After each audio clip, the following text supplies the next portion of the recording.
Good morning and happy brunching. This is Johanna from Female Spiritual Warriors platform. I hope you had a wonderful weekend. My weekend was a lot of fun. I went out, I was hanging out. So it was nice catching up, social distancing as usual. But it was exciting and I got some stuff done and I got to read my Bible, which is always a splendid thing. So this week we're still going on about the book of Esther. Now I have a ton of stuff that I had noted down while I was doing the study.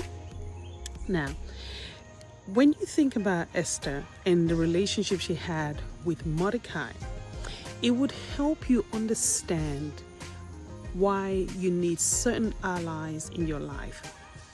Now, Mordecai was a very, very good role model for Esther, especially when she was being groomed and prepared for the task ahead. Now, no one knew what the task was for Esther, just like you and I. None of us know exactly what task lies ahead of us. So last week I made a reference to, say for instance, you wanted to run for the president of the United States of America. You would have to undergo certain things before you can get there. Now, think about that for a moment. If you are being prepared for greatness, certain things has to be done in order for you to be able to reach that great state that you've prepared for yourself or that God has prepared you for. Now, Esther did one thing. She focused.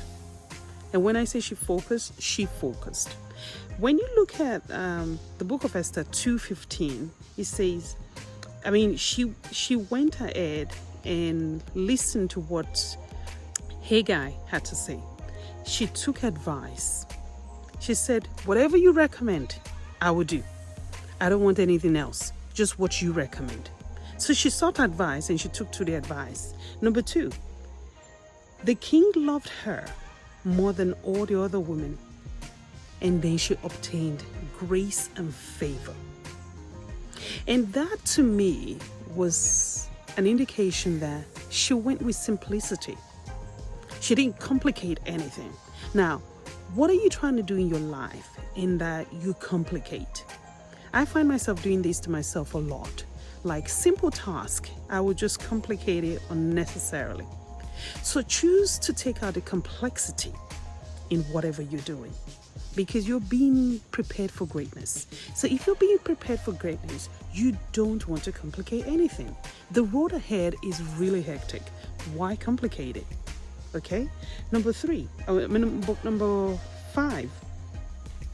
The king set the royal crown on her head.